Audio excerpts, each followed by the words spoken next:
Frères et sœurs, à ouvrir votre Bible dans le second livre de Samuel, chapitre 12, et nous allons suivre la lecture à partir du verset 1er. Donc, souvenons-nous de ce que la Bible nous dit concernant David, que sa vie fut irréprochable, excepté dans l'affaire d'Uri le Héthien. Le chapitre 11 nous a donc rapporté cette chute morale et spirituelle, ou spirituelle et morale, de David. Et au verset 1er du chapitre 12, nous lisons: L'Éternel envoya Nathan vers David, et Nathan vint à lui et lui dit. Il faut considérer qu'il y a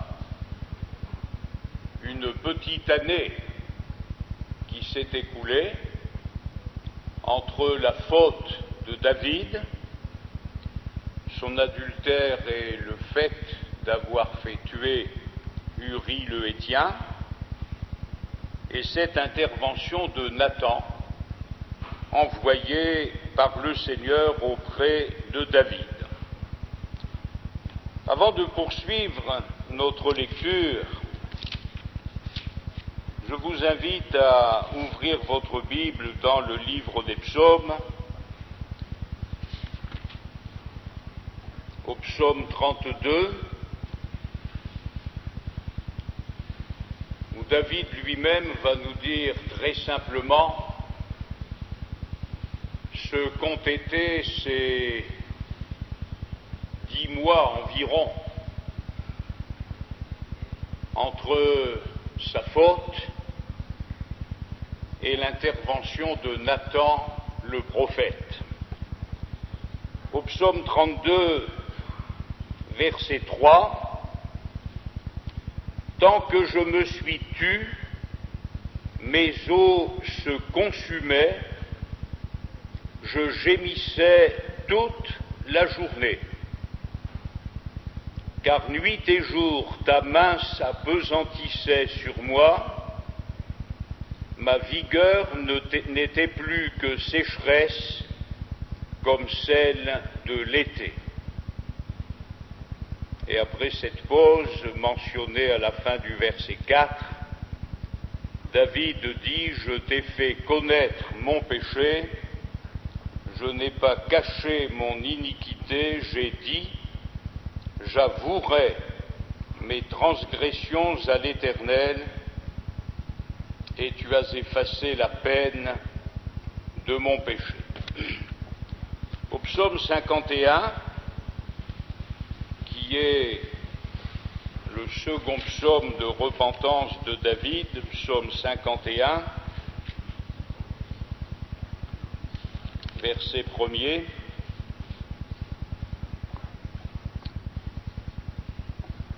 au chef des chantres, psaume de David, lorsque Nathan le prophète vint à lui, après que David fut allé vers Bathsheba. « Ô Dieu, aie pitié de moi dans ta bonté, selon ta grande miséricorde efface mes transgressions. Lave-moi complètement de mon iniquité et purifie-moi de mon péché, car je reconnais mes transgressions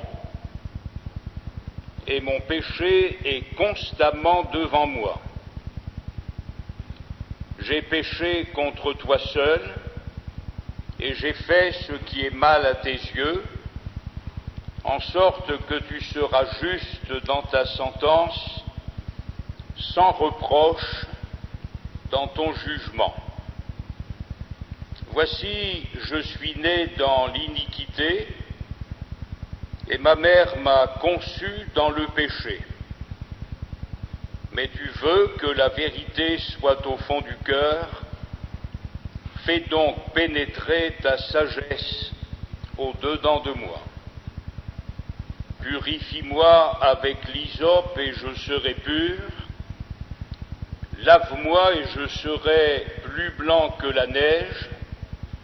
Annonce-moi l'allégresse et la joie, et les eaux que tu as brisées se réjouiront.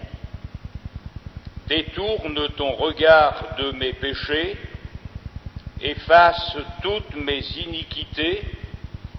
Ô Dieu, crée en moi un cœur pur, renouvelle en moi un esprit bien disposé. Ne me rejette pas loin de ta face, ne me retire pas ton Esprit Saint, rends-moi la joie de ton salut et qu'un esprit de bonne volonté me soutienne. Donc après les quelques paroles que nous avons lues au psaume 32, nous apprenons ici avec le psaume 51e que ces 10 mois, cette petite année, David les a passés dans la tristesse, dans le tourment, dans l'affliction, puisqu'il dit « Nuit et jour, ta main s'apesantissait sur moi ».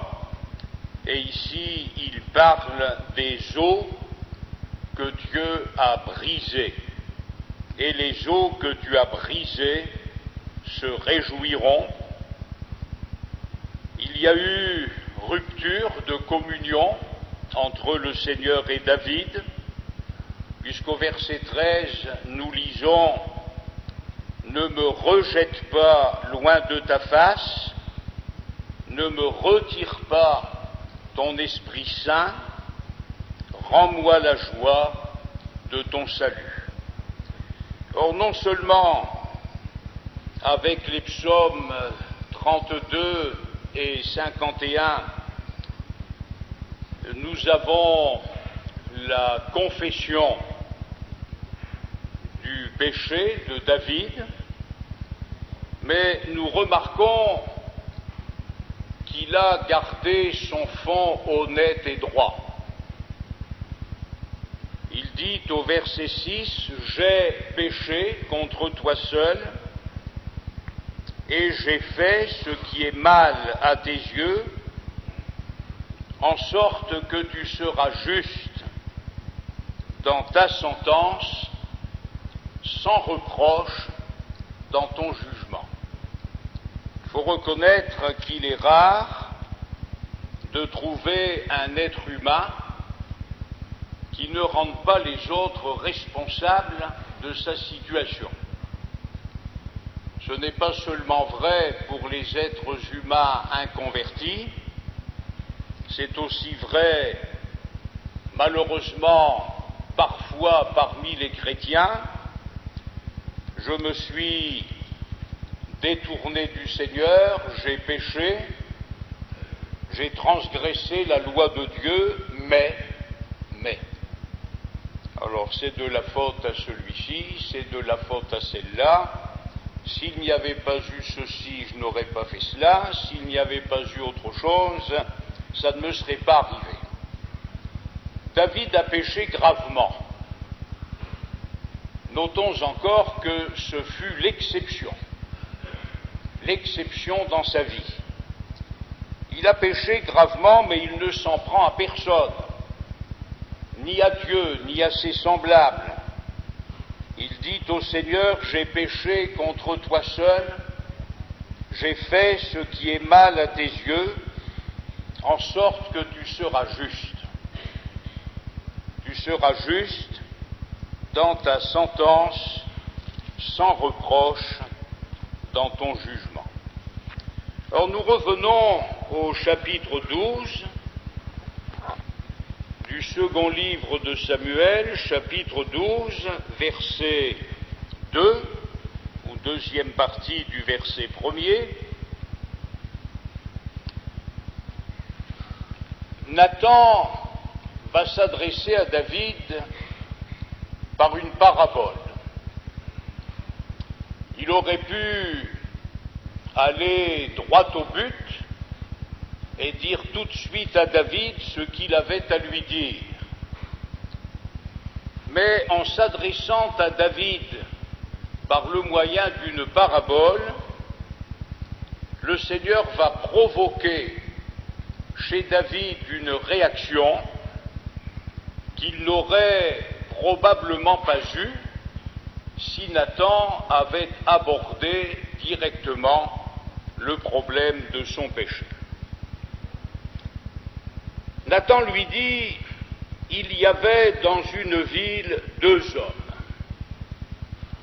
l'un riche et l'autre pauvre.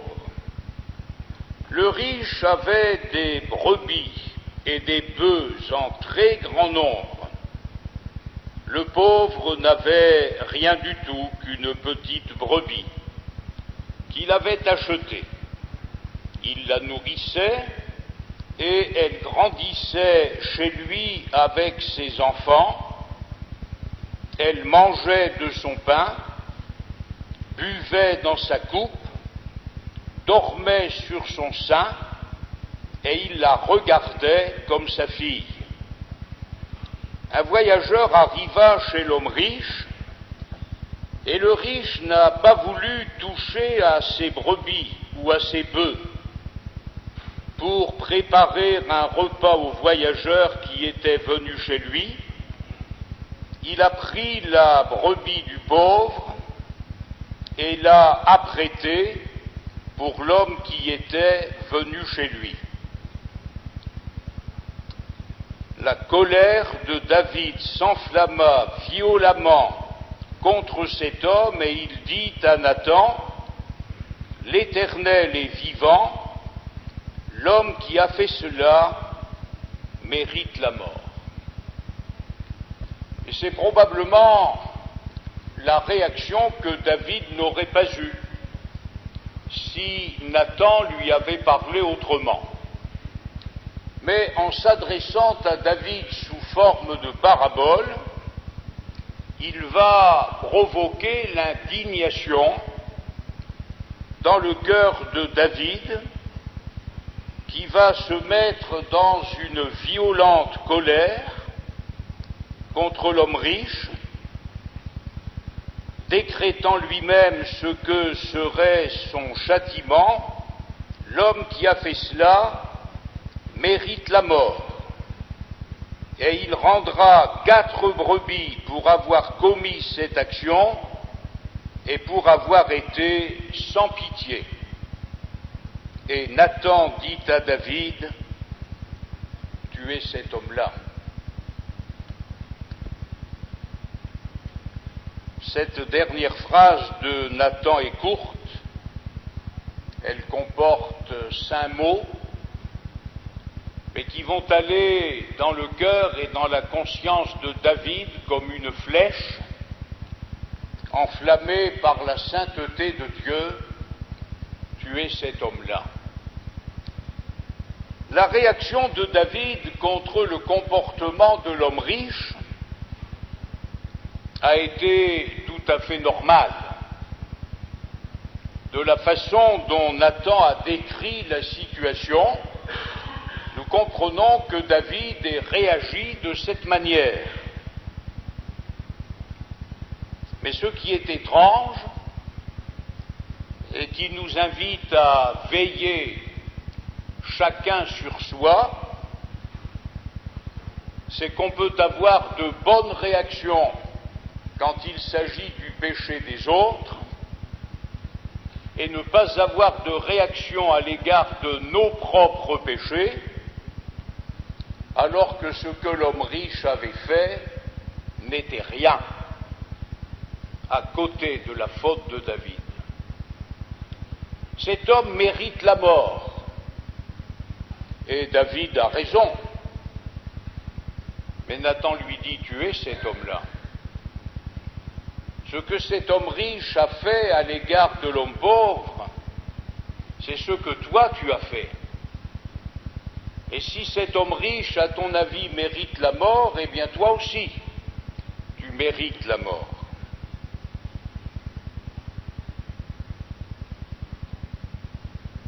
Ainsi parle l'Éternel, le Dieu d'Israël, verset 7. Je t'ai oint pour roi sur Israël, et je t'ai délivré de la main de Saül. Je t'ai oint. Nous aussi, nous avons été régénérés par le Saint-Esprit. Le Seigneur nous a baptisés de son Saint-Esprit, et il l'a fait pour que nous soyons capables de régner dans la vie par Jésus-Christ lui seul. Et lorsque le péché nous atteint, comme il a pu atteindre David, nous sommes encore moins excusables que lui, en ce sens qu'en tant que chrétiens, nous avons Christ dans notre vie, Christ qui peut et qui veut nous rendre capables de marcher avec le Seigneur d'une manière qui lui soit agréable. Nous n'avons pas été sauvés par la grâce de Dieu, n'avons pas été oints par le Saint-Esprit pour que notre vie soit faite de haut et de bas, n'avons pas été oints par le Saint-Esprit pour que notre vie soit faite de quelques victoires et de beaucoup de défaites, mais nous avons été régénérés et oints par le Saint-Esprit pour régner dans la vie par Jésus-Christ lui seul. Et les tristes exemples que la parole de Dieu nous donne concernant certains rois d'Israël ou de Juda, elle nous les donne pour nous inciter à nous attacher fortement au bien et pour nous rappeler qu'en Jésus-Christ, nous avons la capacité d'haïr le mal et de le fuir. Donc Dieu va continuer par la bouche de Nathan à rappeler à David tout ce qu'il a fait pour lui. Je t'ai mis en possession de la maison de ton maître. J'ai placé dans ton sein les femmes de ton maître. Et je t'ai donné la maison d'Israël et de Juda. Et si cela eût été peu, j'y aurais encore ajouté. Pourquoi donc? Pourquoi donc as-tu méprisé la parole de l'Éternel en faisant ce qui est mal à ses yeux? Tu as frappé de l'épée Uri le Héthien, tu as pris sa femme pour en faire ta femme, et lui, tu l'as tué par l'épée des fils d'Ammon. On ne peut pas être plus clair que Nathan l'a été quand il a poursuivi dans ce qu'il avait à dire à David de la part de Dieu. Et le verset 10 doit être pour nous un avertissement solennel. Maintenant, l'épée ne s'éloignera jamais de ta maison, parce que tu m'as méprisé et parce que tu as pris la femme d'Uri le Héthien pour en faire ta femme. Ainsi parle l'Éternel. Voici, je vais faire sortir de ta maison le malheur contre toi, et je vais prendre sous tes yeux tes propres femmes pour les donner à un autre, qui couchera avec elle à la vue de ce soleil, car tu as agi en secret, et moi je ferai cela en présence de tout Israël et à la face du soleil. David dit à Nathan, j'ai péché contre l'Éternel. La confession de David est courte. Mais le Seigneur en a tenu compte. Comme je l'ai dit tout à l'heure, il n'a pas cherché d'excuses. Il appelle le péché, et il dit au Seigneur, j'ai péché contre l'Éternel. Et Nathan ajoute, l'Éternel pardonne ton péché, tu ne mourras point. Il faut savoir que si la loi qui était toujours en vigueur avait été appliquée, David et Bathsheba auraient dû être lapidés. Et lorsque Nathan dit à David de la part de Dieu, l'Éternel pardonne ton péché, il ajoute, tu ne mourras point. Parce qu'en fait, c'est la mort qui aurait dû atteindre David et Bathsheba à cause de leur péché. Et c'est pourquoi, au psaume 32, les paroles que nous n'avons pas lues tout à l'heure, parce qu'elles concernaient le pardon et non pas le péché, les paroles du psaume 32 sont reprises par l'apôtre Paul pour parler de la grâce que Dieu nous accorde en Jésus-Christ. Heureux celui à qui la transgression est remise, à qui le péché est pardonné. Heureux l'homme à qui l'Éternel n'impute pas l'iniquité et dans l'esprit duquel il n'y a point de fraude. L'apôtre Paul dit que David exprime le bonheur qui est accordé à l'être humain par grâce, sans les œuvres de la loi. David méritait la mort et Dieu lui dit « tu ne mourras pas ». Et nous comprenons qu'il ait laissé ces paroles du psaume 32 « Heureux l'homme à qui l'Éternel n'impute pas son péché, heureux l'homme dont l'iniquité est pardonnée, dont le péché est couvert ». Nous n'oublierons pas le pardon que Dieu a accordé à David,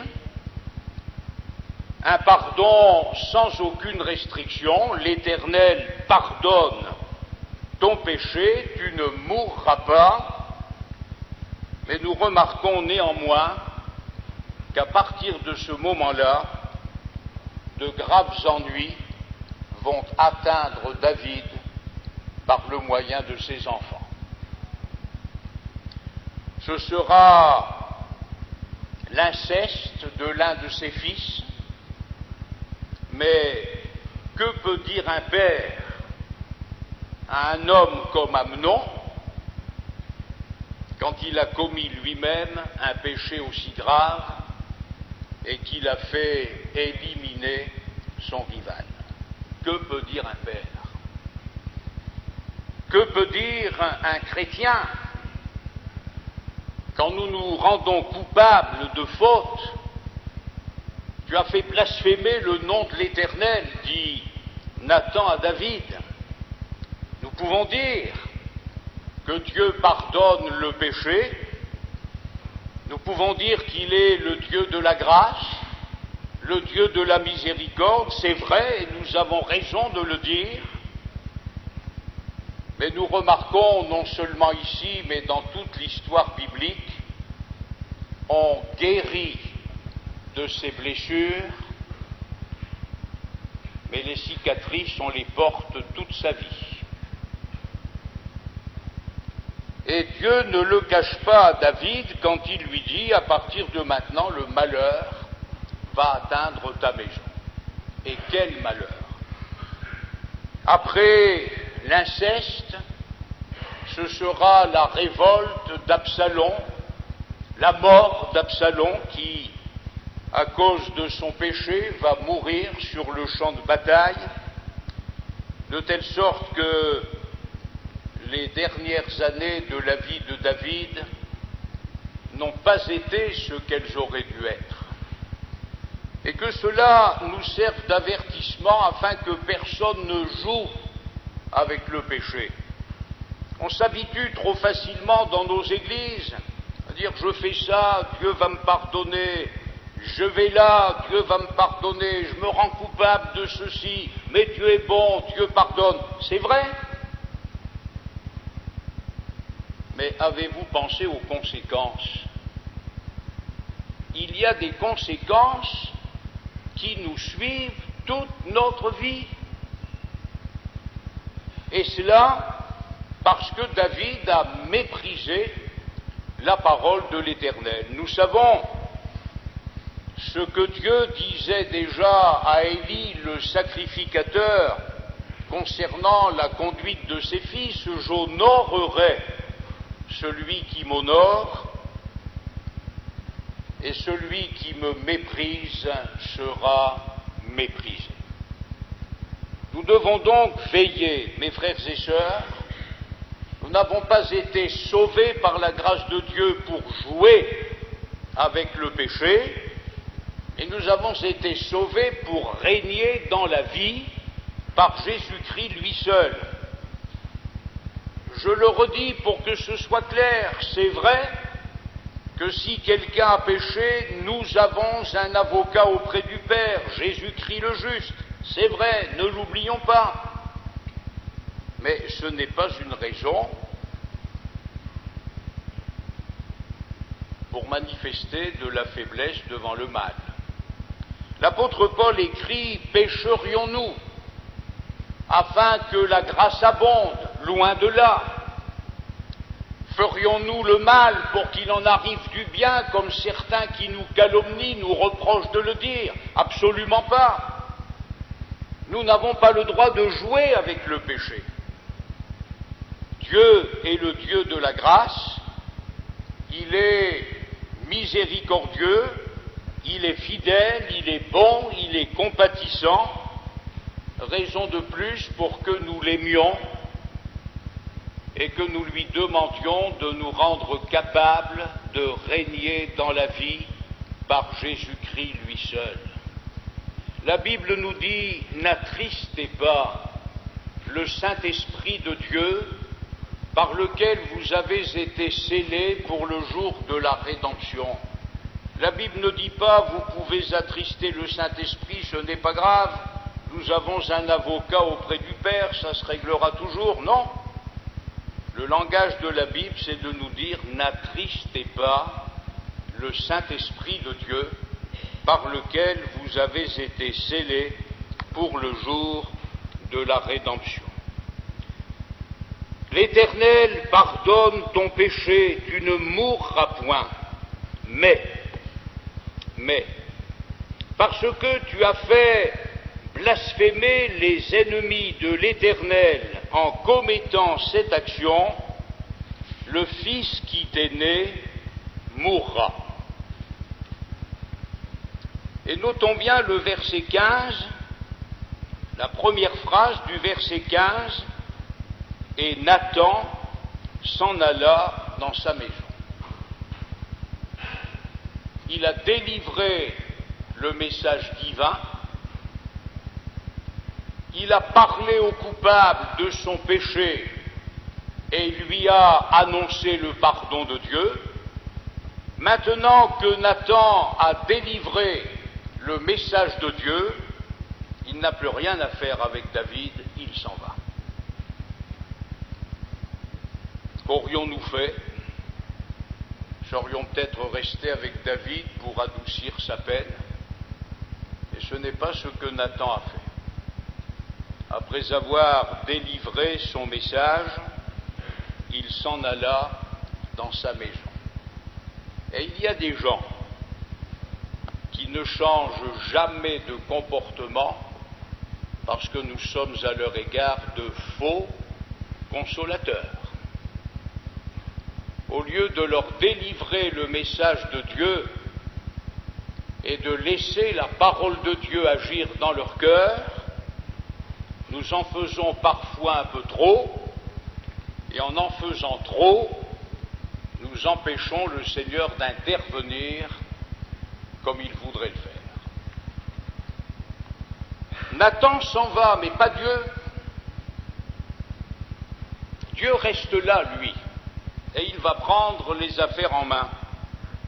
L'Éternel frappa l'enfant que la femme d'Uri avait enfanté à David, et il fut dangereusement malade. L'Éternel frappa l'enfant que la femme d'Uri avait enfanté à David, et il fut dangereusement malade. Or David, qui vient d'expérimenter la grâce de Dieu, la bonté de Dieu, sa miséricorde, l'Écriture nous dit que, au verset 16, David pria Dieu pour l'enfant et il jeûna. Et quand il rentra, il passa la nuit couché par terre. Nous nous rendons compte que l'homme a été brisé par le Seigneur. L'homme a été brisé par la parole de Dieu. Mais quel aurait été le comportement de David si Nathan était resté là? Est-ce que David, en rentrant chez lui, aurait passé la nuit couché par terre? Ce n'est pas certain. Et je le répète pour que cela nous serve d'avertissement, il y a des gens qui ne se sont pas repentis de leurs péchés parce que nous avons été pour eux de faux consolateurs. Nous leur avons laissé l'impression que ce qu'ils avaient fait, ce n'était pas grave, que ce qu'ils avaient fait à l'occasion, ils pourraient recommencer, puisque Dieu est miséricordieux et qu'il pardonne. Eh bien, ce ne fut pas l'attitude de Nathan, et dans une certaine mesure, l'attitude de Nathan a contribué à sauver David. Il lui a parlé sous forme de parabole. David a réagi violemment dans la colère, et Nathan lui dit « Mais tu es cet homme-là ?» Ensuite, Nathan va parler d'une manière claire et nette à David, et quand il aura délivré son message, il rentrera chez lui, et Dieu va prendre en main la suite des affaires. Alors voyez-vous, au verset 17, les anciens de sa maison insistèrent auprès de lui pour le faire lever de terre. Alors je le répète, que se serait-il passé si Nathan n'avait pas quitté David pour rentrer chez lui? Les anciens de sa maison insistèrent auprès de lui pour le faire lever de terre, mais il ne voulut point et il ne mangea rien avec eux. L'œuvre de Dieu est profonde dans le cœur de David, et tant mieux pour lui,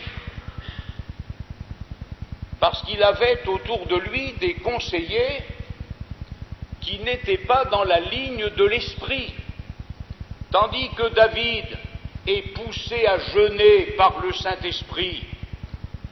Les anciens qui l'entourent lui disent « mange », tandis que David est brisé par Dieu et qu'il passe la nuit couché par terre, les anciens lui disent « lève-toi et viens te mettre à table avec nous ». Que le Seigneur nous garde d'être des occasions de chute pour les pécheurs pardonnés, parce que nous avons ici affaire à un pécheur pardonné. Mais il y a un comportement qui nous est indiqué par la Bible concernant les pécheurs non repentants, et il y a un comportement qui nous est indiqué par la Bible concernant les pécheurs repentants. Et cette attitude de David va durer 7 jours.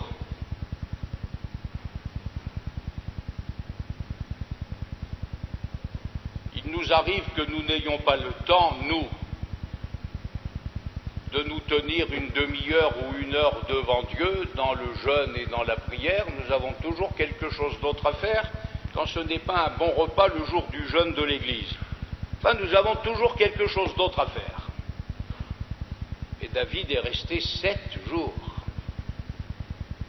dans cet état de brisement, d'humiliation, dans le jeûne, dans la prière. Le 7e jour, l'enfant mourut. Les serviteurs de David craignaient de lui annoncer que l'enfant était mort, car ils disaient: voici, lorsque l'enfant vivait encore, nous lui avons parlé, et il ne nous a pas écoutés, béni soit Dieu. Comment oserons-nous lui dire, l'enfant est mort? Il s'affligera bien davantage. David aperçut que ses serviteurs parlaient tout bas entre eux, et il comprit que l'enfant était mort. Il dit à ses serviteurs: l'enfant est-il mort? Et ils répondirent: il est mort. Alors David se leva de terre, il se lava, soignit et changea de vêtements, puis il alla où? Non pas au funérarium, mais dans la maison de l'Éternel, et il se prosterna.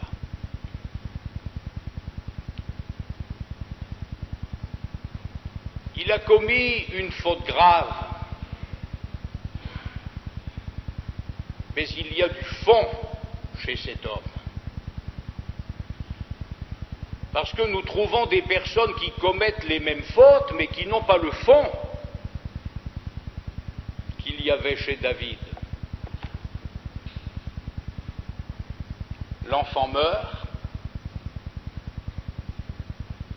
David se lave, il soigne,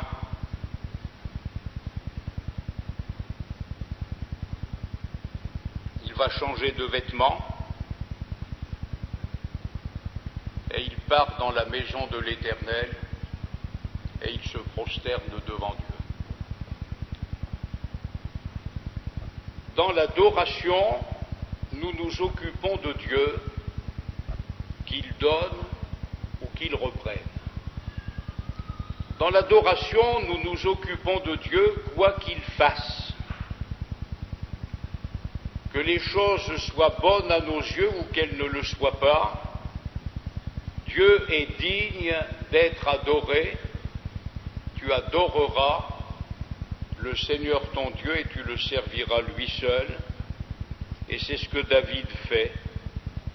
Il alla dans la maison de l'Éternel et se prosterna. De retour chez lui, il demanda qu'on lui servît à manger et il mangea. Ses serviteurs lui dirent: que signifie ce que tu fais? Tandis que l'enfant vivait, tu jeûnais et tu pleurais, et maintenant que l'enfant est mort, tu te lèves et tu manges. Il répondit: lorsque l'enfant vivait encore, je jeûnais et je pleurais, car je disais: qui sait si l'Éternel n'aura pas pitié de moi et si l'enfant ne vivra pas? Maintenant qu'il est mort, pourquoi jeûnerai-je? Puis-je le faire revenir?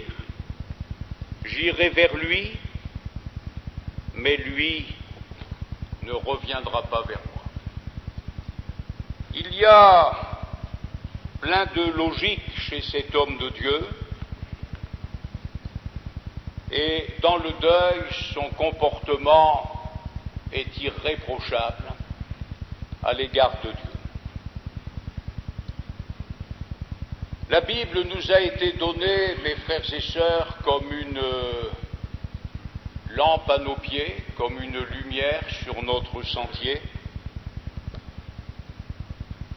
puissions-nous nous laisser éclairer par elle. Vous savez, quelqu'un disait, il vaut mieux un gredin qui transgresse la loi qu'un homme de bien qui la discute.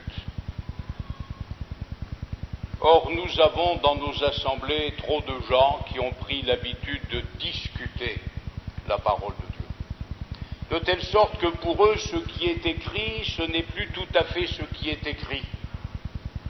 Ce que Dieu dit, ce n'est plus tout à fait ce que Dieu dit. De telle sorte qu'ils réussissent à dépouiller la parole de Dieu de sa force, de son message, de telle sorte qu'elle ne leur sert plus à rien. Mais l'Écriture nous a été donnée, mes frères et sœurs, non pas pour que nous la discutions, elle nous a été donnée pour nous instruire. Et nous avons, dans cette triste période de la vie de David, un enseignement dans de multiples domaines, et nous devons demander au Seigneur de nous aider à vivre sa parole, que le Seigneur nous aide à vivre selon sa parole, afin que son nom soit glorifié dans notre vie et que nous puissions être de ceux et de celles qui règnent dans la vie par Jésus-Christ lui seul. Non seulement les regards de Dieu sont sur nous, mais les regards du monde aussi. L'enfant qui t'est né mourra parce que tu as fait blasphémer les ennemis de l'Éternel. Vous pensez que dans les royaumes voisins, ça a dû jacasser sur le comportement du roi d'Israël? L'enfant qui t'est né mourra parce que tu as fait blasphémer les ennemis de l'Éternel. Que le Seigneur nous rende capables de régner dans la vie, afin que ses ennemis ne blasphèment pas son nom, mais qu'ils se repentent et qu'ils se convertissent et qu'eux aussi soient sauvés. C'est ce que nous désirons du plus profond de notre cœur, c'est ce que le Seigneur veut. Nous disons donc que sa volonté soit faite, et qu'elle soit faite sur la terre comme elle est faite dans le ciel.